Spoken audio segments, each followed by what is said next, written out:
So we played War and Order for about a month now, and in the background you can see the footage from a war that we had a couple days ago within the game. Now this is a PvP version of the war, but then at the same time this is one of those where it comes with an event.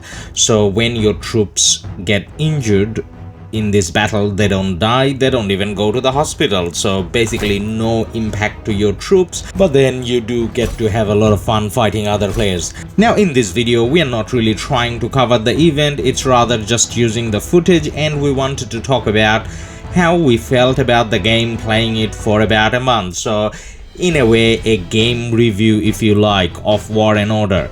Now let's get some of the obvious questions out of the way with short answers, and then we can kind of dig into a bit of a deeper version, if you like. Now the first question, for the month that I played, was it fun? Well, simple answer is yes, but then at the same time the definition of fun varies, which is why we will go into a bit deeper. Now the second question, again just from my opinion, did it feel like a massive grind? The answer is yes, it did. So it does feel like there's quite a bit of a grinding that you need to do, but then at the same time the rewards are quite decent. So as you are playing more actively, you do get rewarded quite a bit, and that helps you with your progress. Now then the third question would be, is there enough content in the game to keep you kind of interested? To be honest, there's quite a lot of adventures that you kind of go through. There's quite a lot of side games, so they kind of keep you busy and they don't necessarily feel repetitive, and then at the same time they're kind of fun on its own. So as much as you're grinding, sometimes the grind doesn't feel like a grind, it just feels like gameplay. Now the last of the short questions, so does it feel like a pay to win game? Well, there is an option for you to pay and make your progress faster, but then at the same time, doesn't matter how much you pay, I get a feel that you do need quite a bit of grinding on the side, but definitely spending gives you a bit more of an advantage. But it didn't feel like I needed to spend. I only spent $2 in the 1 month, and I kind of enjoyed what I got out of it, but it didn't kind of give me too much of a boost where I feel superior to the others. Now I didn't try spending hundreds and thousands. If I did, I don't know what would happen, but then I didn't come across too many that were too much higher in power than me within that month. I mean, there are a few players that probably spend a little bit more, but then I couldn't distinguish the massive difference. So the bigger players that ported in front, and I'm kind of sitting close to them, and our castle level difference kind of feels like 1 or 2 levels, not too much, even compared to the free to play and the big spenders. So those are the typical kind of questions that I think I am looking for in a mobile game. So with that out of the way, now let's see if we can give you more of a detailed version of how the game kind of plays. So the first thing is, it required me to log in at least 2-3 times a day, and I do feel like if I don't log in 2-3 times a day, then I'm gonna miss out on quite a bit. So it does kind of require you to log in frequently.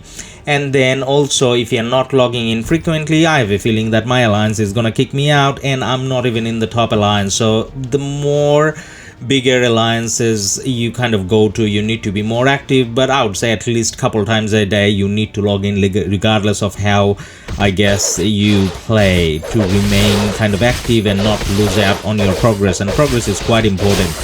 Now the second thing is, when I'm playing through the game, and this is not a positive nor a negative, it's just something that I wanted to talk about, the game has a big massive depth of variety and strategy and techniques and all sorts of things that you kind of need to know. Now the game does do a good job in terms of having that variety, so that the strategy and gameplay is interesting, so you kind of don't lose interest, and there are many different ways you can go about it, but then at the same time the game doesn't give you enough information to kind of decide on how you should go about those things. So what it kind of felt like, being in an alliance and talking to more experienced players helped me out with it. So the game, as much as it has the variety, it kind of doesn't teach you how to utilize the variety.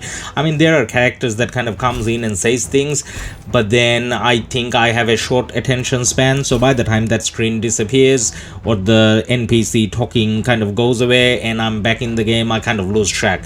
But then that's where well, this is not an individual game, right? This is a team game, so you need to be in an alliance, you need to be talking to people, and then you can kind of get answers. But then if you want to play as an individual, the solution is watch a lot of YouTube, and there's videos, plenty of videos kind of explaining everything, and I kind of did half and half so that I can kind of progress. So the complexity again and the depth is a good thing, but then how to go about being an expert in those things, the game doesn't kind of explain.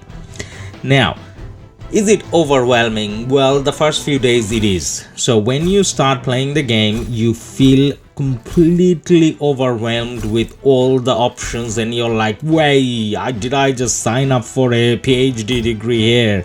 But then after you play it for a few days, you kind of get a hang of it. So all the choices and the options, they're kind of logical. It doesn't seem like that in the first place, but they are kind of logical, and then you can obviously click and read through, but there's quite a lot to do. So in a way that's a bad thing because you get overwhelmed at the start, but in a way it's a good thing because if you keep playing, then those variety kind of keeps you interested in the game. Now the next sort of things that I wanted to talk about, how does it kind of differ from other games in the same genre, or is it just a copy of the other games or something? Now I have played quite a few other games in the similar sort of category, and it does feel like this game has a bit more depth compared to the others in terms of the strategical side of things. It kind of feels like it does have a bit more requirement to coordinate things, and there are certain features in the game which requires you to coordinate your attacks with your alliance mates, and you know, even seconds differences kind of makes an attack from a success to a fail if you don't coordinate well. And for some players, I think it's quite important that the team and socialization aspect is there. So in this game, it's overemphasized, I would say, the socialization aspect, and the chat feature is pretty good where you can translate different languages, and you got beautiful emoticons, and there's markers and things like that which helps you coordinate things. Now to kind of summarize everything we talked about, this is a place for free to play and a place for spenders. Both in the game can enjoy different aspects of the game and play different roles. And then if you're not a PvP person, you have plenty of PvE content that'll keep you busy throughout the day whenever you're logging into your game casually, I would say. And then if you're into graphics and music, the graphics is pretty cool, as you can see. I mean, I don't have to vouch for it, you can see it. And the background music is kind of important to me as well. And as you may have noticed, when I'm in a fighting scene, then it kind of gets intense, and when I am back in my city, it's kind of nice and peaceful. Now, everything considered, if you're looking for a game to try out in 2022, a strategy game, a mobile strategy game, a massive mobile multiplayer strategy game, then you can definitely give War and Order a shot, and it's gonna wow you.